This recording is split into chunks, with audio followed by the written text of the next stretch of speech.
And good evening, everybody. Welcome to the premiere episode of the John Wristen Show.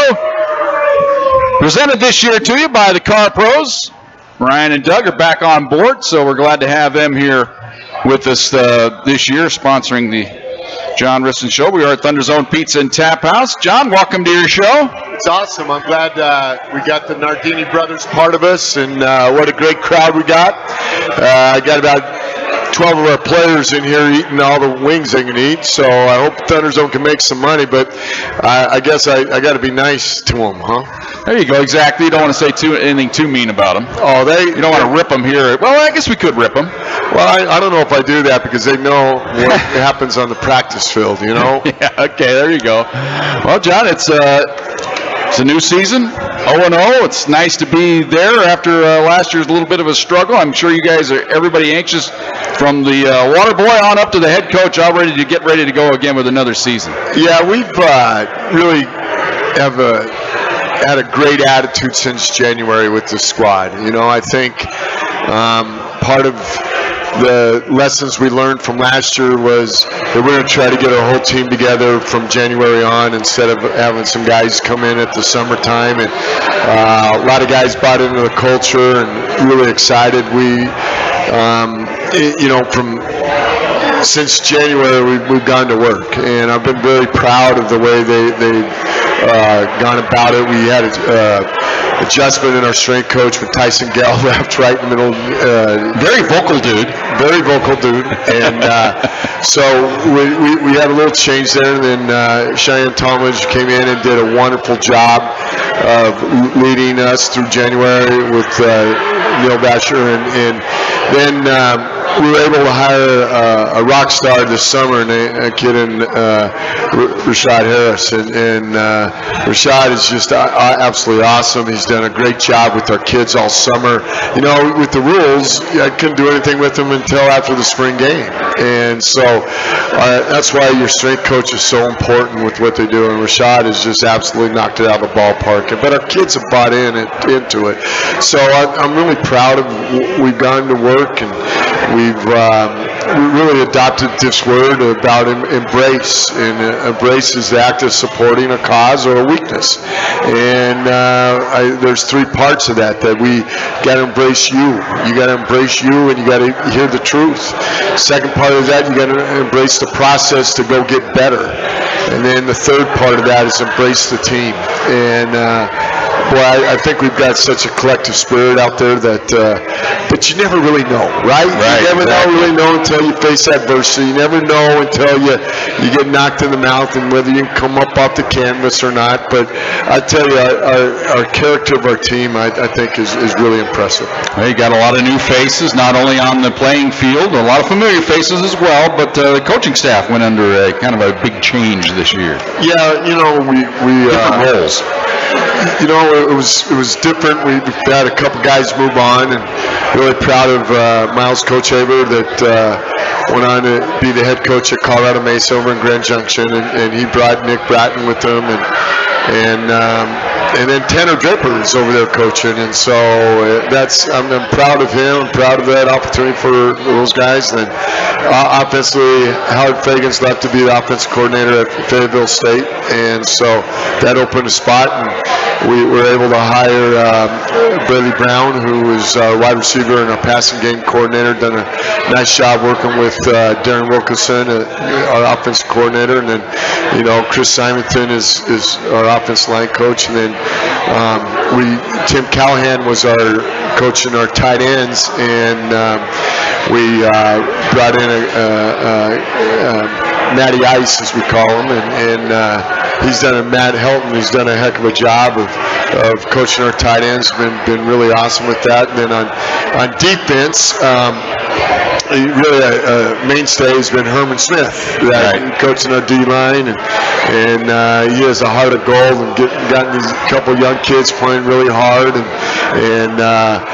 but I felt like Levy Suanoa wanted to be our defensive coordinator, and he was our inside linebacker coach last year, and he had some coordinating background, and so I felt the continuity of Levy and knowing our players and the adjustment we had there. And he's brought a different approach, and I sure like it, and realized that he and Donnell Liamini grew up together over on the island, and so that's pretty awesome. Yeah, that's how we kind of got connected with all that. And then Kenneth Van Ackeren is our secondary coach, and he came from Oregon State. He was a guy, I know that coordinator over there pretty well, and worked with his dad a long time ago, and he comes highly recommended and is full of energy and has done a nice job with our secondary. And so then we got Ryan Tooley really helping us on the defense side, and then Randy Bonanno, who's the mainstay of Trinidad Legends, coaching their outside linebackers. So, and it's been really a lot of fun seeing them go to work, but we're anxious to go hit someone else too. Well, you got Randy Pagani. Did you mention Roxy? I think you did, didn't you? Did you mention Roxy Burris? He's still out there floating around. He shows up when he can. Yeah, it's kind of funny. The rehearsal game the other night, I saw him out there. I said, man, Roxy's still after it. Yeah, he's still right down there in the trenches. You love him. When he's there at practice, he's calling out the plays. The kids gravitate to him, and it's really an outstanding day when I get to see him. Comes to my office and, hey, Coach, how you doing today? He's never had a bad day. And, well, the best part about Roxy is he's a tie to your past. And that's always been important to you, to tie how you were coached and taught and played, and to the, you like that transition of honoring the past, and those guys have such a great wisdom to bring, and they kind of shaped who you were. Yeah, not only was Roxy not only one of my coaches, he was my English teacher. And so, don't hold that against him. How many guys get to go bring their English teacher back to hang out with them and be a part of it? How many guys want to, John? I might be the only one, but I'll take Roxy any day. Absolutely. Well, I married an English teacher, so in the early days of Bride, when she used to listen to me. Doesn't listen anymore. It's but used to listen to the games and always had the correction list when I got home. It's like, did you actually say that? And I go, yeah, I think I did. She goes, well, don't do that anymore. Do it this way. So, well, I guess he could correct you on your play calls or whatever. I did a lot of those. Yeah, exactly. Play calls, making decisions, all that. Yeah, you don't have to have an English teacher to be corrected, right? Exactly right. What I've noticed with this staff, and you touched on it a little bit, is they got a little juice. They're excited to be here. And people, 6-5 last year was a down year. We all know it. We all agree with it. But you go back and you look at that schedule and you go, so close. 9-2 is not out of the realm of possibility last year. It's not. It was a very real possibility. And that's when you kind of kick yourself. And then you come out and see these guys working with this team, and they have that juice. And you can tell that they're ready to just move forward. Well, I think you got to really take stock in what you did last year and learn from it. I don't think I did a very good job as a head coach. I don't think I did a good job of leading the kids the way they should be, and it falls on me. And but that was in the past. We try to work on those things, and I'm really looking forward to this team to go compete. What do you think a reason for that is? Maybe sometimes you need a little kick in the butt, right? We all do. Like if you find out, man, I need to change some things, so maybe a little shot in the midsection says, all right, I'm going to change things. So what have you changed, do you think, in your mind? I think it's about just reevaluate things. It's just making sure that, the standard's a standard, and don't drop it. Right. And I think I had a couple kids that I think I dropped a standard on, and it was a ripple effect through your team. And a long time ago, you sacrifice one to save the team. I think I saved one and I sacrificed the team. And I think if I could look back and do it again, I learned a lot of different lessons, and it paid off. Starting the fall ball, again, there's a couple kids who weren't quite finished with their summer school. I didn't let them practice until they were all done and eligible, ready to go. And kind of sends a message, doesn't it? That's the intent of it. You got to do the right things to be eligible instead of us catering to your needs, in a sense. You got to make sure you check your ego at the door and making sure that you get everything everything accomplished for the team, not yourself, but for the team. Well, the best players want to be coached the hardest, and they also expect to be held to a higher standard. And if the best players are held to the highest standard, then all should be. They should be anyway, but you know what I'm talking about when players see players being held to. Yeah, and I think, again, I think Coach Wristen a little bit maybe got tired of the fight, to tell you the truth. I mean, sometimes you got to be able to go in and go toe for toe and make sure you don't lower the standard. And I think there was times last year I can honestly say I was tired of the fight because you're fighting every day with some of that. And I didn't enjoy that. And I think last year also, what I found out being involved in day-to-day of running meetings with players, of coaching the running backs and making those things, I wasn't a very good head coach because I really put all my focus in teaching and trying to get all those things done. And I don't know if I had the energy to be able to manage it all, to tell you the truth. And so this year I changed that role, still doing all the special teams, still being involved with offense, defense, but I feel like I'm more in tune with the team and kind of an overseer. Yeah, that's how I think that, in the first 2 years I was calling all the plays and doing that, and it became that the defense didn't think I liked them. And so... Well, you don't. You're a quarterback. Well... I like him as a head coach, so there's a difference in a head coach and a quarterback. So that's right. And I can't wait to talk about special teams. Well, good. I can't wait to talk about special teams either. That's what I like to hear. Well, we got a lot of things to talk about. If you have a question for Coach Wristen, we've got a couple of them already on the old hotline here today. Somebody has moved. One of our old friends is in Missouri, down there in Cape Girardeau. I'll tell you who it is after a while.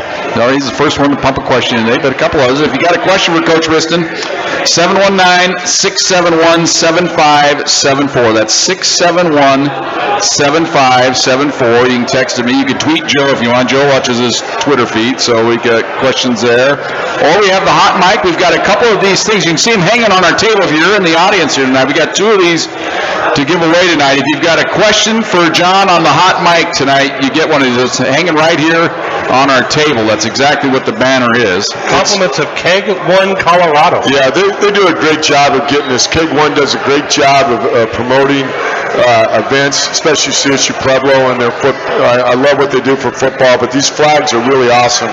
I appreciate everyone at Keg 1 and the Hutch brothers and making sure that Chuck Granato gets recognized for all he does. Yeah, I'm not sure, but Ryan and Doug, are they going to come over the car? We can. Let's talk to Doug. Ryan. Let's leave Doug out of it. We'll get a car down here. We'll talk. We'll deal with Ryan and we'll get something really nice. But if we bring Doug in, my buddy, I love him to death. The car pros. They are the car pros, and I bought 2 cars from them, so they must be doing something right. Well, and it's always troublesome for me keeping them straight. They're twins.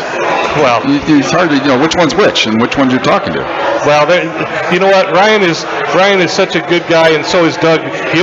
Doug is the best dressed person in Pueblo. Am I right? Golf. If you go to the golf tournament or the banquet, or he's just to the nines. He gets that Nardini, and it comes out, and he looks great. So if you ever wonder what car pros selling you a car, if they look like they're trying to sell you a car, it's Doug. Well, I think we're very much value all those people, but really Ryan Howard at the ThunderZone does a tremendous job. And walking wounded like all of us here today. And so we appreciate everything ThunderZone and Ryan Howard does for CSU Pueblo football and this radio show. And we got Benny Bash on board back at the one of the most entertaining things in the world is Benny Bash's Instagram feed for the KBPI. I mean, it's just go if you want some entertainment, do whatever his favorite thing is of the day. That's an inside tip. But you can hear him every weekday over there on KBPI at Rocks, the Rockies. Okay, we're taking care of all of our thank yous and all of our shout-outs. We're going to come back after this timeout. We're going to talk some football. We're going to talk offense. So when we come back right after this timeout, this is the John Wristen Show here from the ThunderZone Pizza and Taphouse on Fox Sports Pueblo. And welcome back, ThunderZone Pizza and Taphouse. It is the John Wristen Show, presented by Car Pros, Jim Brooks, along with Joe Cervi and head coach John Wristen. We welcome you back to the show, and a cast of thousands here tonight. It's a full house. Almost. There's one table right over here. There was no parking spots. That's a good sign. That is. That's a great sign if you're Ryan Howard in the ThunderZone. And, got our usual fare here. We got some pretzel bites, and we got some chicken wings, and we got some pizza. And this is all John's. Yeah, unfortunately, Joe and I are both looking at it going, well, I don't know. We're singing the GI Blues. Yeah, tonight. I got to stay soft. Well, I appreciate you thinking of me, but well, I'm sure we could share with some of our loyal listeners in the audience. I think there's a lot of people that could. Yes, it looks really good, but I think Dr. Jellyfinger advised against it. I'm glad I'm the only healthy one. You are. Tonight you were the most healthy at the table. Yeah. That's tonight. That's tonight. When we get to week 6, then we'll talk. All right, John, let's talk some offense. I don't know what happened to John's level there. I'm working on it. I don't know what's going on there. Maybe his ear volume. Hello. Yeah, something happened there. Here, I'll give him mine. Okay, well, let's go to the hot mic. Let's just hand him the hot mic. Talk into that, John. See what's... Hello. That's giving us problems, too. I don't know what happened. Your mic just fell off the face of the earth, didn't it? No, you got it now? Well, you're on. I got it now. Yeah, you're on there, so put that headset away. Well, you can't hear, but we'll get that fixed in the next break. We'll go ahead and talk into the old hot mic there, but... So, as usual, we got to have a few little issues to start the year off here. Got the kinks. Go ahead and try your headset now. Let's see if it works now there, John. Let's see if that cured it. I had a little loose wire. There we go. No, nothing there. Hello, there it is. Hey. There you are. Now you're back on the old headset. I'm sorry I was eating 14 wings in that break right there. Those wings were pretty good. Well, we're into the red, so the red's usually good on the old the microphone jack there. But let's talk some offense, John. We got a little bit of a different philosophy this year, I guess.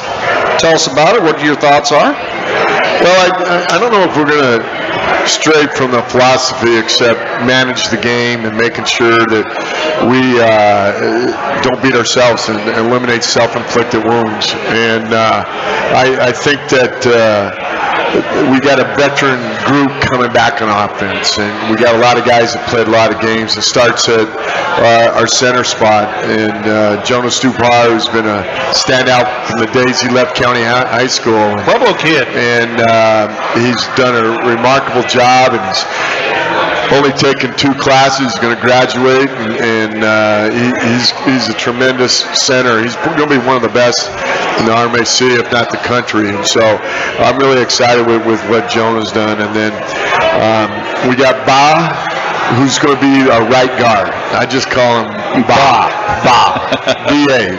And he's really an outstanding athlete. He's tougher than nails, and it's been very important, as you can see, to step in the starting role. And he's out of Samoa. He looks like he has fun. Oh, he has fun. Yeah, I mean, he's one of those guys, you don't normally see Samoa's offensive linemen having fun. Have fun kicking butt. Yeah, right? they're killing people, but he's having fun doing it. Mauling, as Samoa likes to say. Yeah, and then we go with the right side, and a little bit of philosophy is we used to flip our linemen with the tight and split side. Now we're keeping them right and left, and be able to manage that. And we got Kate Chapman, who played a lot last year, and we had Thane Jackson that was there, but Thane got dinged up in camp. And hopefully we'll get him back. But Chappie played a lot and is playing really well now, and so we're looking forward to seeing his progress. He's gotten bigger, stronger. He's very athletic, and he's a guy that's very, very important for our 5 of some parts working together. And then Sean Johnson, as we all know and love, is playing the left guard, and he's coming to camp. He's lost a lot of weight, and it was funny. He's still huge. He's still big, but he's stronger and more physical than he's ever been. And I challenged him. It was funny, is in the weight room this morning, and I was standing by him, and I go, Sean, I don't mean this the wrong way, but I wish you would have taken working out a lot serious when you were younger, because you never know what kind of future you might have. Right. I still think he might have a future, but he goes, I know, and so that's part of my job, is to make sure I educate him. And then everybody's favorite, Elijah Reed, is balancing out in the front. And I think if you count those guys, all those guys, we probably together have over 80 starts. Yes. And so and that means a lot. And, even though we changed a little bit in our terminology in a sense, we've made it a little bit easier than what it was then. So I'm really looking forward to those 5 guys. I really think those 5 guys, if we can control that, we're going to be able to do a lot. And I said this team is going to run through our offensive line. Well, and let's be honest, a lot was expected of that unit last year. That was going to be an anchor of this team last year. And granted the schedule was a little different, but that probably they might be the first ones to admit that they got pushed around a little bit and maybe not targeted right, and it just wasn't a cohesive unit. But if that's the strength of that offense, that's a heck of a strength. Yeah, I just think with our experience and the way they've gone about working, I challenge them about their conditioning and coming back and being stronger than ever, and so I'm looking forward to their growth. All right, and then let's move on to Notice how he's slow playing what everybody wants to know. Well, everybody wants to know about the guy on top, but let's talk about some running backs. I like this, Nick Bingham has always been kind of in the shadows, but he contributes when he gets in there. Now he's kind of the A-lister, and it kind of shows. He's changed his number even. He doesn't have that, kind of, what did he have, 20 before? That just didn't sound sexy. Now he's number 5. Give it to number 5 and let him go. Well, I really like the depth we have here right now as we're talking. You have 5 guys. We really have 5 guys, and I think you mentioned Nick Bingham. He's Mr. Steady Eddie. I really love how he goes to work. He's one of our strongest guys on the team, and he's a guy that really cares about doing the right thing. And he's mature. He's an older player. He's mature. He's handled a lot of adversity in his life, and I just enjoy being around Nick the whole time. Tough. Yeah. And then we got Jordan Jones coming back. Jordan Jones has really done a nice job. He's really shifty. He's hard to tackle. He makes people miss. I think he's really matured over from last year to now. And he could be a weapon. And he's a guy that you got to gang tackle. He'll break in one or 2 tackles. And then another guy that's been in our program is Mariano Kemp, and he comes from great Pueblo ties. He's a Pagano, and he's just a steady Eddie. Keeps his mouth shut. You can tell he's from a coaching family, and I just really appreciate him more than he could ever imagine about doing that. And he's going to play both fullback and tailback for us, and Nick's going to do a little bit of that too, but I really can count on him. Then, we got Austin Bacher in here this spring. He was a JC transfer, really a good-looking guy, and he's going to surprise a lot of people. He's very explosive, very fast. He's a guy that is going to build as the season goes. I can see this. He's going to have a role with us, but I see this going on as the season. And then Keon Martinez, you're going to find out about him. Yeah. He's a special guy in space. He can definitely plant his foot, get north and south, and he's a competitive dude, and I really enjoy being around Keon. Tight end, you got Curtis Luckadoo. He's kind of a specimen. Yeah, Curtis is really a solid player, and he really has done a nice job of controlling the man line of scrimmage. What we need to do is knocking the tackle back, but he's really developed more in the passing game, I think, in the springtime, and from the springtime to now, and he's gone to work, and I really like Curtis. And he got a little taste last year.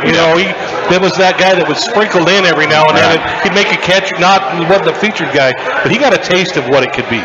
Yeah, and then you got a guy like Nico Albertini that's always kind of right there. He's just the guy right there, and he's suited more to be maybe down the field passing a little bit more there, but he got dinged up a little bit during camp. So Curtis was able to take advantage of some of that, but Nico's getting healthy, and he'll be in a lot of our 12 sets. And then there's Jace Bielpondo. He's little, but dynamite comes in little packages right there, buddy. And he's a tough competitor, and he's going to be playing a lot of our special teams. And he's also a guy that we can put in the backfield and spread out on a perimeter and give us some flexibility that way. And your wideout scored Nigel Mitchell, very explosive. But the guy I love, Andrew Cook. I mean, this guy is explosive. Nobody catches that dude. I mean, he's shifty fast. He's able to get open, catch the ball and thrown at him. I really love the guy. Well, I think punt returner. Cookie's really a phenomenal football player. I think he's going to be one of the best playmakers in the RMAC. But you mentioned this first guy, Nigel Mitchell, and I started last spring. I called him in my office, and he was running track, and he's so talented, but I don't know if he really knew how great he could be. So I challenge him every day. I say, how great do you want to be? And I said, I don't want words. I want to see your actions. Well, I tell you what, the kid came back from New Jersey, 1st of July, and went to work. And you could really see it during fall camp. And I know you guys are out there a couple practices, but this guy, I think, is the most improved player that we've had in our program. That is really going to be, you're going to be able to find out and be able to do that. And then C.K. Polis, he and I have had a love-hate relationship together. Well, it goes without saying. He's a Cherry Creek product, right? No, C.K.'s from Florida. Okay. And he's a very confident individual, John. But C.K. and I got on the same page. He's mature, and I'm proud of him. I told the story to the team. I said, I'm not always going to be right, and I said I don't carry grudges in this program. I don't go tick for tack. If you don't do this, because if I did, CK would not be here. Right. And he admitted, and so we've grown, and I'm proud of his maturity. He's going to graduate, and I said I was never going to give up on that kid, and he's going to make some noise. And then you got Lance Brady Opp's brother that I think is going to be a steady Eddie. Zach Krakowski is a kid out of Loveland High School that is just going to be, he's going to make some plays for us. And then we got a kid from University of San Diego named Adam Bunch that runs great routes and a great route runner, and you're going to be calling his name. And then Quentin Powell's a kid who's been in our program too that you just got to play him. I mean, he's just steady Eddie to make sure you get all those things. And then you go back to his other side, and you got Max Fine. And Max Fine has gone to work, and he just catches touchdowns. He just is an awesome. That tells you something about your depth when you bring him up last. Yeah. Well, I got those things. And then we got Chris Brown that adds some depth, and then you got Dax Hodges that came in here, who's a tall, lanky receiver. Right. That he's another one that's going to build with confidence in season, knowing. And then I tell you, this young freshman kid, Dorian McGrady, he is absolutely. He reminds me a little bit, and I don't want to jinx this, but only other freshman receiver that kind of runs like him was a guy like Kieran Duncan. Right. And when that comes out of your mouth. Yeah, then you know you got something special. Right. Well, you don't want to. My wife loves Kieran Duncan, and she loves this kid too. So what the heck? All right. So there you go. He's number 10, or he is a 10. Okay. He's both. Number 1. All right. Number 1. Well, we've run out of time to talk about the offense. We'll have to bring up quarterback some other time. Well, actually, we're going to take a break. We're going to take a time out here. We'll come back. We'll talk about what everybody wants to know about. I thought they would want to know about a long snapper. Well, that too. We'll bring that up as well. But we're going to come back after this timeout. We are at ThunderZone Pizza and Taphouse. John Wristen Show presented by Car Pros on Fox Sports Pueblo. And welcome back. ThunderZone Pizza and Taphouse. Things changed during the break. All of a sudden we got feedback. I don't know what causes that. Well, I went to talk to Rock over there and get some feedback. Oh, Rock was the problem. Okay. I don't want to blame it on the dog, but, Well, we are in the dog days of August. It's the last day of August. I guess that's the ultimate dog day, isn't it? All right, John. Let's come to that time. We got to talk quarterback. Got some outliers here, but we've got one standby. So what's it going to be? Well, I'm going to start with, I thought this fall we had outstanding quarterback play from 3 guys. And I'm going to start with a kid named Leslie Richardson. And Leslie was phenomenal during our spring game. He was a big-time player. So I challenged him about how he carries himself at practice and how he practices to do that. This kid this fall was absolutely competed, got a great attitude, had a smile on his face, and I'm really excited about the future of Leslie.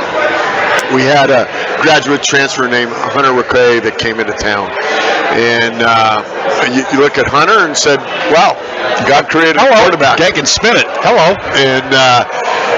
And so Hunter was drinking from a fire hose. And so with Hunter being able to slowly learn and make some incredible throws, it created a competition with Stevie Kroll. And all 3 of them had a lot of reps with the ones. And it really came down to last week that all the stats were very close. And my gut told me that Stevie Kroll is going to lead this team. And our offense coaches agreed. And because there was a battle that was going on every day. You come home and say, well, Leslie got it today. And then Hunter got it. Then Stevie got it. And then, you just, the consistency. But I think, as you guys realize, I think last year I made a mistake at the quarterback. We playing a yo-yo and doing some different things. And I value Steven's leadership, and I do think this team's going to run through the wall for him. And those are the intangible things that are very hard to measure. They're hard to measure when you're going through fall camp, except how the body language and how people lead. And so I am looking for Stephen Kroll to have a breakout year. And I feel comfortable where we are in our quarterback position. I'm excited about some of the things that we're looking forward to a chance to do that's going to put him in a better position to be successful. And so I let Stephen Kroll go win the job. Well, kind of a baptism by fire last year, wasn't it? Yeah, and it was a tough scenario, and Stephen took it, and he's a competitor, and I can't wait to see him blossom. Well, he's a coach's kid, so he gets the scenario. He understands the game off the field and what goes into decisions and the work you have to put in before you step on the field. But I love how you touched on the guys will run through the wall for him. I mean, you find a guy like that, that's your guy. I mean, everybody can throw a football, and your quarterbacks have always managed games rather than, they're not Patrick Mahomes, Right. They go out and they manage games, and they hand off to a stable of just the ungodly good running backs and tight ends and receivers, but they still got to make plays. But if a quarterback has those skills and then has the team in his back pocket, how can you not? Well, I think it's one of those things that our growth in our program, I think the steps that you have to take to be the starting quarterback. And I think that Stephen is ready for this, and I challenged him on that in the spring about this is going to be your team, but I'm going to bring in a competition. And he's handled it, and I'm proud of the way he handled it, and I'm looking forward to seeing him play underneath the lights Saturday night. All right, let's transition. Let's talk a little defense here. We got, I don't want to say we're shortchanging them, but the defense is always the constant with Thunderwolves football. You're always good. Yeah. And this year it doesn't look like you're going to be any drop-off whatsoever. It might even be a tick better. Well, I don't know if we're going to be any better, but I think we'll play better as a team on defense, if that makes any sense. No, it makes a lot of sense. I think that we're not better coordinated from a coaching standpoint. I think we're better tied at the hip as one defensive player to another, and understanding your role and what you have to do, and being able to understand what gap you got to be able to fill, and be able to handle those things. And so I think that we're going to be young there, but you're going to recall guys like Trey Botts and T. Roby that have had a lot of experience. And then you got Max Gonzalez that's played a lot of football there at the linebacker spot. But there's at the defensive end spot, you got Cody Ramming that's come into his own, that has really played well through the spring and played last year a little bit. He played a little bit last year, but he's getting more mature, if that makes sense, because he's as goofy as a worm. And that's what I call him, a worm. And I'm seeing if he gets my attention over there, but he didn't. And then, we got really the kid who's really done a nice job is Pueblo West kid, Lucas Moran, has come on and done some good things. Then on the other side, we got Momar Fall, and then a kid that was from Highlands Ranch, Chase McBride, and David Baugh is another kid that I think is really coming in his own. But he's a freshman. Jake McBride's a freshman. Luke Moran's a freshman, and Cody Ramming's only going to be a sophomore, a redshirt sophomore there. So we're going to be young, but you're still going to have those guys in the front seven. And then the other linebacker spot we got is Wild Germano, that played a lot last year when he came in and had to play because of injuries and did a nice job with that. And then John Nucci out of Lahana is here tonight, and stepping up. And you moved him to linebacker. Yeah, we moved him. He was extremely happy. He was a safety. Yeah, safety, and he went to Northern Colorado as a safety, and we just wanted to make sure that he had a chance to play and have a chance to. And we need to get him close to the ball, and so that's what we have there. And then our secondary is really young. And that might be where your question marks are. Huh? Yeah, and I think you got Corey McClellan that's been there, played a lot of football back there. Rockstar. And he's out of Palmer Ridge High School and just an absolute winner. Talk about him. And then Daniel Bone out of Pine Creek High School will come up and hit you. He could be the guy. He could be the guy. I remember after I believe it was our Highlands game, he had to step in and play, and he did some good things, and I really liked that. And so, but our corners, Isaiah Herford is young. Fincher's really young, going to be a really good player. Wendell Cole's been our program. But I tell you, this Isaiah Pittman and Keith McCaney have great competition out there. Pitt's going to play a lot in our nickel package, and Keith's going to be on their outside. But I tell you, I think one of the guys that has really stood out this camp is Scipio, Mackay Scipio. And so he has really gone to work. And then a name that you guys are going to call again is Luke Conowag. I saw that. And Luke Conowag. He's back for another year. They re-signed him. We re-signed him, and but is there? We took a salary hit on that for being here because he's collecting Social Security. But is there a better kid? No, there's not a better kid. And good for him to come back. I mean, he got hurt. Dedication. I remember the season-ending injury, and he's one of my favorite kids, Right. Just one of my favorite guys on the team. And then I think at the other outside linebacker, you got Julius Carter that's been kind of in the wings, but he's going to go a million miles an hour. And just like this other kid, Darius McElmore, you're going to call him because he's going to go. He might go full speed and realize you ran an official. I mean, that's how hard he's going to go. And there's nothing wrong with that. I'm going to maybe sometimes tell him that, but no, I'm not going to do that. Not at all. Strike that. Objection. Right. So I really feel like as a collective spirit, as a defense, Levy's done a great job. Kendrick and all those Herm's done a great job. Randy, I think we're better fitted together, if that makes a sense, because they all got to be in the right gap. We got better spirit, and I'm really looking forward to seeing these guys fly around. All right, awesome indeed. We're going to come back. We're going to take another time out here. We come back. We're going to go rapid fire on our questions. We're going to talk about this week's opponent, Midwestern State. Oh, by the way, defending champion of the Lone Star. Nice scheduling, John. Yeah, thank you. Way to go there. All right, we'll come back after this timeout. This is the John Wristen Show, presented by the Car Pros, right here at ThunderZone Pizza and Taphouse on Fox Sports Pueblo. And welcome back, ThunderZone Pizza and Taphouse. Jim Brooks along with Joe Cervi and head coach John Wristen. We've made it to our rapid fire question and answer segment. I told you about our our old buddy that's moved to Cape Girardeau, Missouri. That's where one Rush Limbaugh was from there, Joe. I'm sure that meant a lot to you. Thanks. Exactly. But that's where Ken Franick is now residing, on the lake.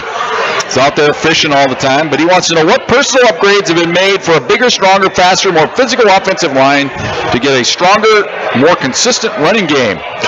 Well, he spent some time on that question and the wording there, John. Well, we've gone out from January on, and we've changed the body of some of these guys, and they've gotten leaner, stronger, and we have put them on a weight program, and I'm really excited about what they can do this year.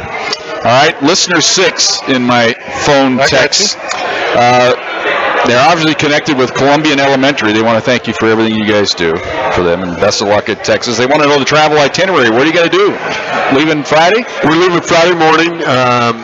I know some people are leaving Saturday afternoon and getting there, but in and out, baby. Yeah, but we're leaving Friday morning. We got a 6:45. You got to load your bags. Team meeting at 7. We're having breakfast burritos from right here at the ThunderZone, and then we go to the Amarillo and have lunch at the Big Texan there, and then we're driving over to Lawton, Oklahoma. That's where we stayed, went 15 and played, and I really like that hotel. It's about an hour drive down to Wichita Falls, and so we're doing that, and we got a 6 o'clock game, and we'll go play our tail ends off and have a great opportunity.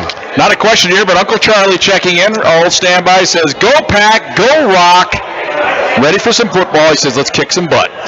I like Uncle Charlie's quick synopsis of what this should be like. All right, Joe's got a question off the old Twitter feed. Yeah, this is a question of a text from myself. Who's kicking, punting, and long snapping, and who's the backup long snapper? Well, we got a great group of specialists. I tell you, Mac Shaw is going in this really 4th year of long snapper, 3rd year. I don't know how he's been here forever, but he's a mainstay, and he's done a great job. And our backup long snapper is Chase Hartman From Pueblo. And but Mac Shaw is one of the best in the country. And then John Lujan is going to be our punter.